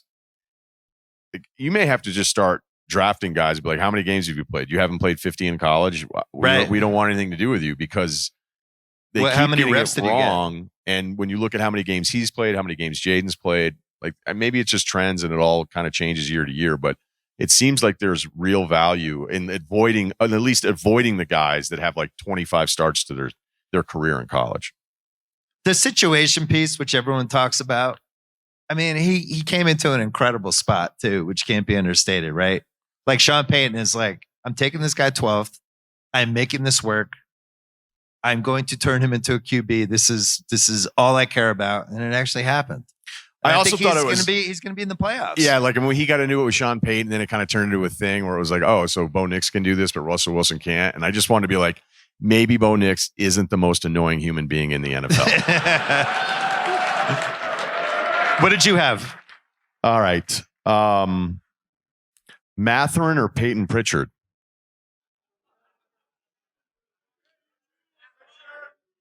Let's just say I handed in a Ringer 100 top players list. No, today. you didn't. Not only did I put him in the 80s. He's been incredible. He's the best bench guy in the league. He's been awesome. I mean, there's metric when I was going through my top 100 and doing it, and I was looking at like, just all the different things you want to prioritize, or are there any secrets in here? Some of the metric stuff for Pritchard, I'm like, how is he? He's up here with these guys. And by the way, White got scratched the other day, and I was like, Pritchard's going off, man. Watch that. And he had like 29. I can't believe you're not in on this. He's been the best bench guy in the league. It's 20 games, 80th best player in the NBA. It's a 350 player league. It's in the top quarter. Or 450. McCain or Scoot? Pass. Okay. We don't pass, Tina. How about Tatum or SGA? SGA. The advanced stuff is like. You used to be on the Tatum side of that. No, I love Tatum. I think Tatum doesn't get enough credit for, sorry to steal your routine here, but his setting the table. Like even some of the bad shooting nights through the playoffs last year, like watching those, the Curry MVP thing in 15 to this day is going to bother me the rest of my life. When I die, I hope the first thing someone says will be, he was still really mad about Iguodala getting the 2015 MVP because everything that happened was dictated off of what they were doing to Curry. Like, and Iguodala got it because LeBron was held to 40. And so when I think about Tatum's impact versus all the other people that benefit from it, I think that part of Tatum's game isn't discussed enough because he also, can be a bucket whenever he wants. But the SGA thing it's kind of hard to deny some of the advanced stuff there that he's just at another level than Tatum. I have Tatum slight edge. All right. Shocked. Listen, I had SGA over him. I thought the last month Tatum played was the best I've seen him play on both ends. Everything he's doing, I just feel like he's gotten to another level. His shot, he fixed it. Rebounds, he plays hard every night. I just think it's harder to find 6'9" guys than guards. Is he East Coast Jokic? No, I would never say that. Played center on defense in the NBA Finals, played point guard on offense. Yeah, Does he love horses? I got one for you. Jordan Poole or Draymond Green? As a roommate. I think that would be a fun one for a road trip. Jordan Poole. On my basketball team, probably Draymond Green. Dinner? Interesting. Maybe Draymond. Draymond, definitely. Might have a couple good stories. Yeah. How about Ohtani or Connor McDavid? Give me McJesus. I think I agree. I started putting Oilers games up on while there were NBA playoffs games, and I had to turn off McJesus because I would turn back to the NBA games. You haven't watched. You were missing it. I was like, I haven't watched 20 minutes. I have no idea what happened. Anthony Edwards or Drake May? I don't care about the Patriots anymore. So post Brady, don't care. Ant 100 times out of 100. Drake May has it. You've heard me. Did you say any of these things about Mac Jones? He's comparing him to rookie Mac Jones is insane. He's so much better than Mac Jones. Mac Jones had a good first 3 months. He was good. I But remember May is a hearing whole other like a level. little Mac is giving off early Brady vibes. It was 2001 Brady vibes. That's what I Game said. manager Early Brady. vibes. Yeah. Game manager. I always love that. May's Actually, amazing. it's a great Peyton Manning rule, and I need to do these. I'm going to track these, maybe write a small book on it. But whenever a rookie QB has a million interceptions, they're like, well, Peyton had 30. And you're like, okay, I guess he's going to be Peyton Manning. And anytime a quarterback didn't do a ton, but they just won games, you're like, Tom Brady 2001. Yeah, like, great. I guess it'll be Tom Brady. You or me here? I got a couple left. I got like 2 left. Go ahead. Mobley or Lively? Mobley. You like Lively that much? I just wanted to see where you were at with it. I kept my Mobley position. But you're aware he's not going to be like that, right? I'm not giving up. I'm an optimistic guy. We'll see. Okay. Team's playing well. How about this one? Sean Payton or Jim Harbaugh? Wow, a lot of Harbaughs. Harbaugh's my new neighbor. Give me Harbaugh. I think I would take Harbaugh too. But I think Payton's done a really good job with the Broncos. Jamal Murray or Dame Lillard?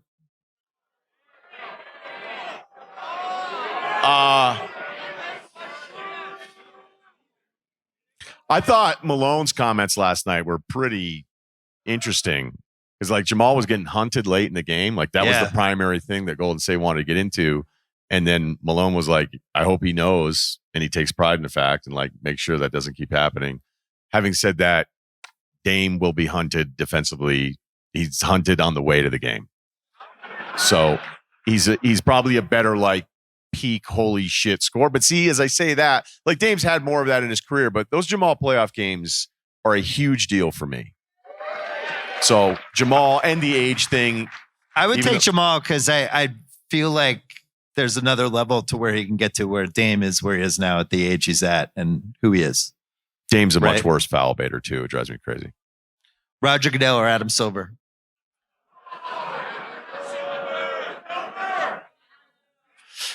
Well, if we both pick Silver, people are going to think we're doing. Although if you pick Silver, I think people would understand why. I'm going to go with Silver just because I felt like the NFL had a stretch there. And again, the commissioner's the mouthpiece of ownership. So you always have to remember that. But the NFL ownership run there was just so gross and so arrogant and so dismissive of people. Like the NBA's never had a run like that. That's well put. I think if I was an owner, I would rather have Goodell. Is that because as a of human your being, I would rather have Adam Silver. But if it's somebody to run my business, like right now, like because Paramount got bought, the NFL has it out in their deal, and you just know Goodell's going to be like fucking Tony Soprano with it. Like, it's like you're going to pay us more, and that's how it's going to play out. And he's just it's who he is. Yeah, the TV thing is a lot like college football to me because anybody that's heard this rant, I promise I'm not going to do it again right now, but like there has to be a point of diminishing returns of having, I don't know, Cal play SMU in an ACC fucking game. All right. So when I look at people losing track of who's where and how dumb and imbalanced the schedules are and leading to all sorts of nonsensical results from the season, it's like, okay, how much further can college football push the money grab to where it maybe start turning people off? And clearly, You think the NFL's there? well, no, because I think the live rights thing, as we both know, whether it's our time at ESPN and understanding it being the priority, which it should have been, but they are treating it like cocaine and they are cutting it up as much as they possibly can. And they're putting it on every single corner. And you're like, I still have an NBC streaming subscription. I'm like, how did that happen? And when they did that last round of packages, it's like they don't even care. And it's actually kind of smart. It's like, why are we doing deals with 2 or 3 networks? Put it on 8 and everybody will get their little piece and that'll drive up the price. And I always wonder if there's a moment in time where it's like we did too much of it and it actually kind of hurt it. I don't know. I wondered that as well. And then I was so excited there was a Black Friday game. I was like, I apparently they can have the NFL every day of the week. Yeah. 3 Thanksgiving games. I was like, wait, the Raiders are playing? I get to watch Aiden O'Connell go against a Chiefs team that doesn't care. I'm in. Do you guys remember that Denver Thursday nighter 2 years ago? The Colts, right? Denver Colts. I was in Vermont. I was in a hotel room. I'm watching it on my laptop because I couldn't get Prime on the TV. And it was one of the worst things I've ever watched. And I remember this amazing, like empowering moment where I went, I'm going to turn this off. Yeah. Like, I don't have to watch I think this. they've done a better job with the Thursday schedule this year. Thursday schedule is way better. Right. It's Packers-Lions on Thursday. That's the other thing the NFL game. does. The NFL is like, as soon as you get a couple games, you're like, we're going to give you some really weak product. Yeah. The first. Well, even like the Christmas games, the games are pretty good. Well, like KC Pittsburgh might actually matter. The nice thing about the NFL doing their Christmas thing is that Goodell told us that is because football is family. I'll say this. It really bothered me that the NBA got rid of Thanksgiving games and that they're so scared of the NFL now. Well, what about the Thursday TNT thing? Like, we have to wait basically now. So that, and look, I used to love betting on Aaron Brooks at UVA in college when it was the Virginia Thursday night ACC thing. Like, that was my shit. And that was one of the great college games. And it was so awesome to have that on a Thursday. And now, like, again, everyone's just so terrified of them. But I thought the NBA, I thought it was nice to have those too. And instead they have 15 games on a Wednesday. You can't watch, you can't watch all of them at the same time. And I don't know, like, I feel like they've moved too far away. They already got the TV deal. It's not like, oh, ratings are down. People always love to do this with the NBA. Oh, the ratings are down. Well, who cares? They just signed an 11-year deal. You think they give a shit? Like, they got the money already. So put more games on times when I want to watch. I don't even know what ratings being down means, because every time it happens, then the TV deal triples the previous one. I don't either. I don't know. I've never been a ratings guy. When you have them. No, I'm just like, when it became like a thing about, oh, ratings are down 12%. It's like, all right. I like fastest growing show in America. Oh, that's a good one. There was a couple shows at ESPN that just were had a 0 and they were ramping up. Or they replaced the worst show possible. Yeah. Right. And then I'd be like, who keeps track of fasting show in America? That would seem like a huge deal. It's like, well, if you start at 0, who can really there's say 700 channels. I have one more for you. Yeah. Would you rather watch 90s NBA players at the TNT desk after a Wizards Hornets game, or an MSNBC panel after the election? Can I pass up both? I got one more for you. Yellowstone or Landman? Early Yellowstone, there's a version of events where if I had moved out here, I would have modeled my entire thing after Rip. Dually, super inefficient gasoline, the wind visor, hat probably, would definitely get my ass kicked more than Rip did. But, there's sort of like, we're all, we can be a certain age, but this is all a little make-believe, I would hope, some of us. So yeah, early Yellowstone Rip is really high up there for me. Although I think the show, its tentacles went into a bunch of different directions there. I love Landman. Have you watched? I've seen the clips. I've not dug in yet. Landman is unbelievable. It's Billy Bob Thornton clearing out LaMelo on the Charlotte Hornets style. He's just like, can I shoot 35 times today? And Taylor Sheridan's like, you can. And Allie Larder comes in and she's like, can I just be like a way crazier Varsity Blues older person version of that? And he's like, absolutely. And then they're like, should we do stuff with the daughter that's kind of inappropriate with older characters on the show? And Taylor Sheridan's like, done. And then things blow up every once in a while. It's great. Where are you with John Hamm texting? Can you text him after an episode? Yeah, no, I would not. Yeah, but I think that's like a real. You and him I would actually text have him if I liked it, but I wouldn't be like, I don't know about episode 4. Well, I didn't expect you to do that. That would actually be an amazing friendship. The funniest thing is, like, did you realize you peaked? The funniest thing is, Demi Moore's in this show. Good for her. I actually like what Sheridan's casting is awesome. You didn't let me finish. She doesn't have any lines. Oh, I haven't watched it. I think she's had like 5 lines in 4 episodes, but they make it seem like she's in it. But she's kind of like Joel Embiid on the Sixers, where it's like, he's not playing again? So I don't know whether they were doing her a favor or she couldn't be for the first 5 episodes or what's going on. Maybe Here's the deal: we want maybe your it's game comeback story to management. be this, but you don't have to do anything. I haven't watched it. I'm in a deficit here. I really liked it. But you do watch old Succession episodes. Yeah, I love it. I think I had an epiphany recently where it has surpassed everything else as my favorite show. And like we could all go with The Wire and Sopranos, and I loved Mad Men. I loved it. But there's something about Succession where the show found a way to put stuff in it that it didn't need. Like I'll use a small example here, and I promise not to go too long on it. But the election night episode where they already have everything they need, right? It's going to be this close election. The Roys are going to have to be put in a situation where they're going to have to make this decision and call the election for Mencken, and Shiv is going to fight against him. So they got the back and forth, and Tom is just lost in all of it.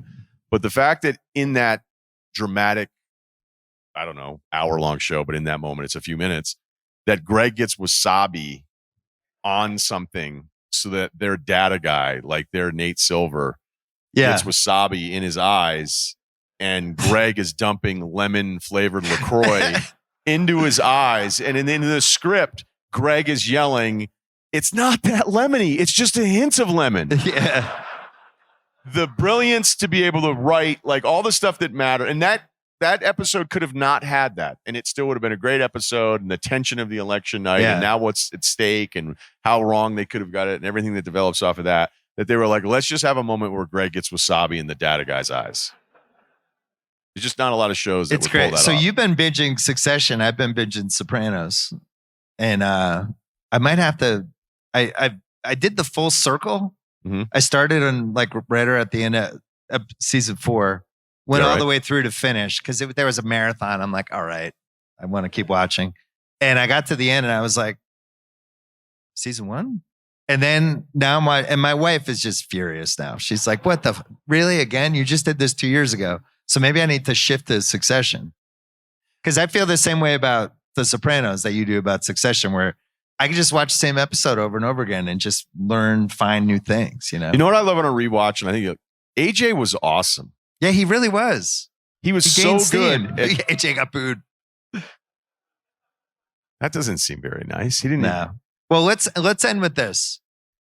How many cities could you have actually lived in? And I mean actual cities. They can't be like, you can't say off the beaten path. Like cities that have to have at least one sports team. How many could you Has to have a lived in? sports team? You have to have at least one So professional Hartford's sports out. team. Yeah, Hartford's out.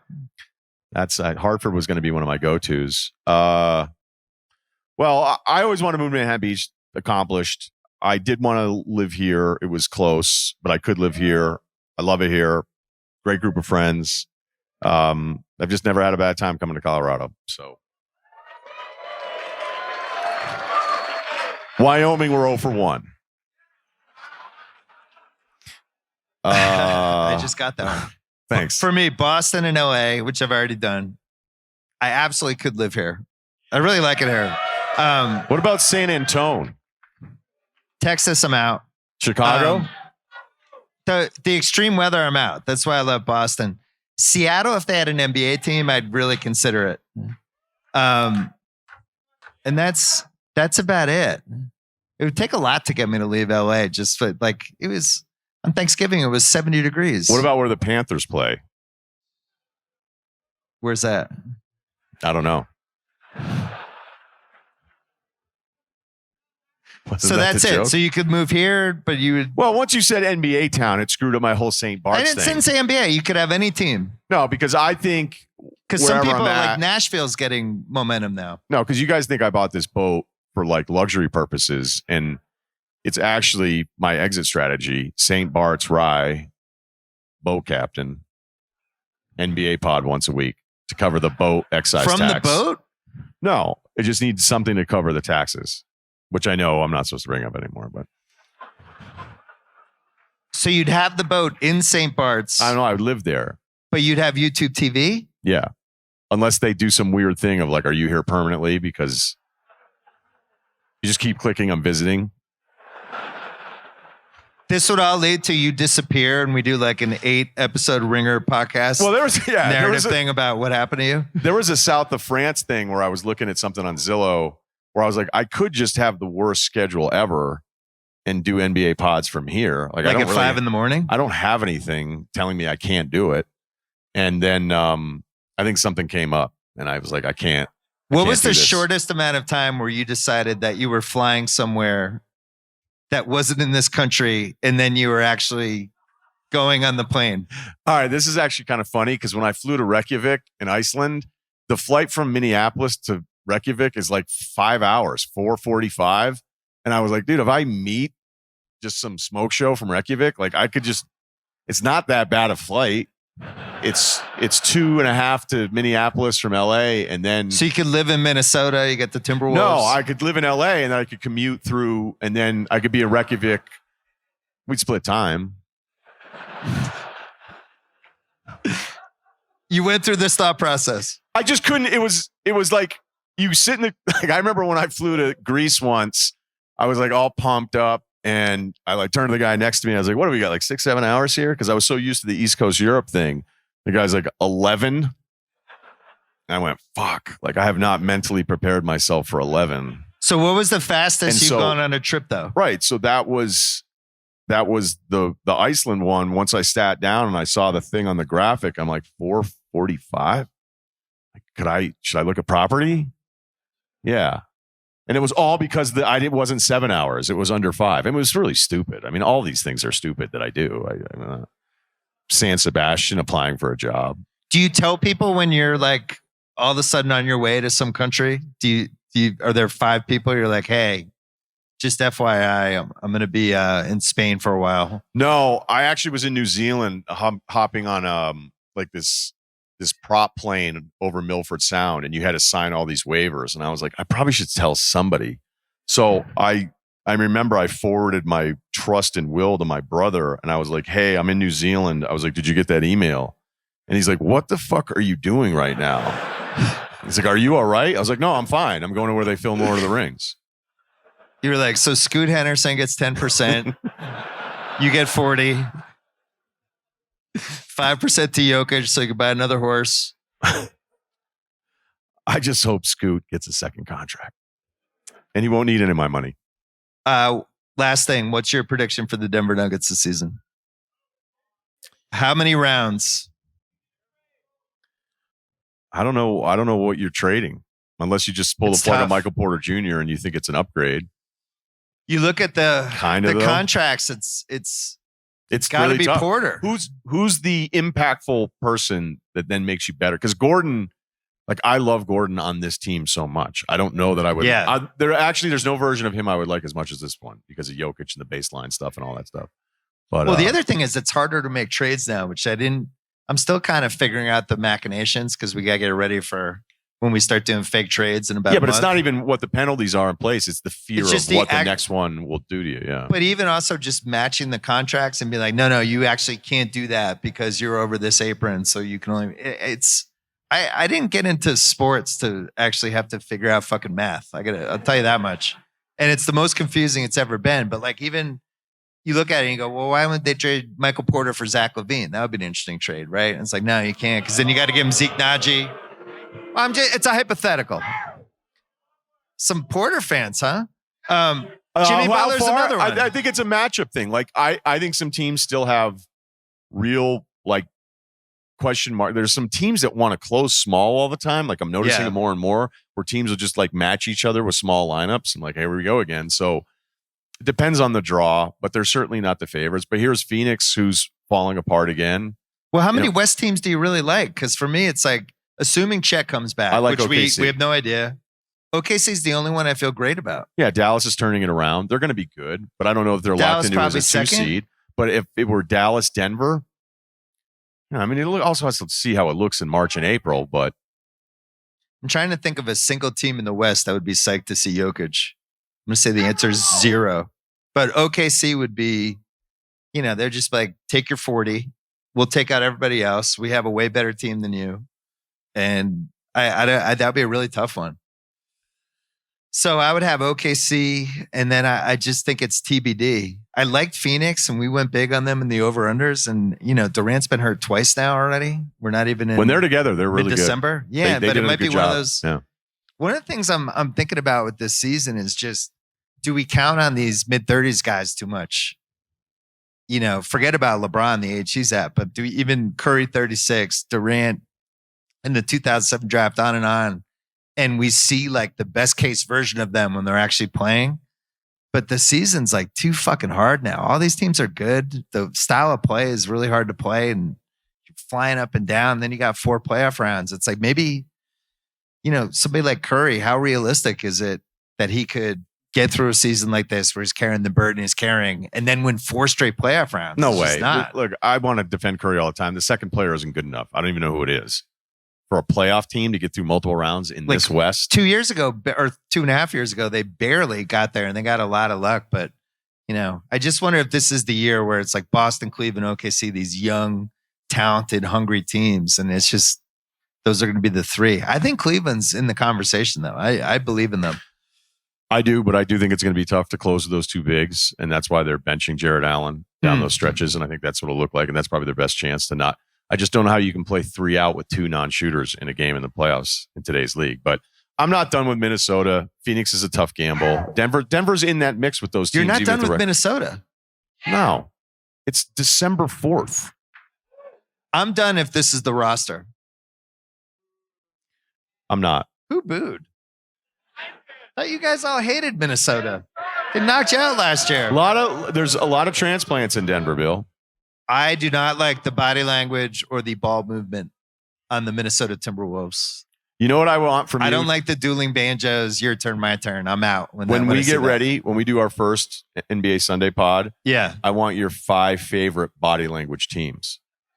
5 favorite bad body language teams? No, 5 favorite body language teams. Oh. Like raving about high fives. Oh, my God. I thought Golden State was great last night. Everybody was standing. Body language doctor noticed that. OKC, I like when they all do the post-game interview together. Heartwarming.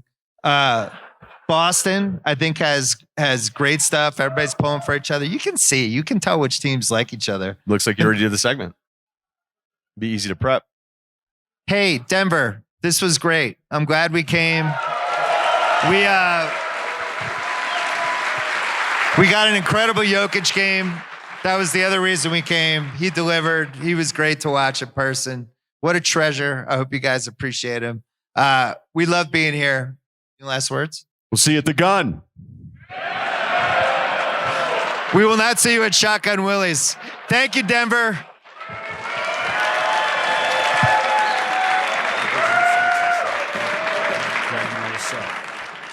Goes like this.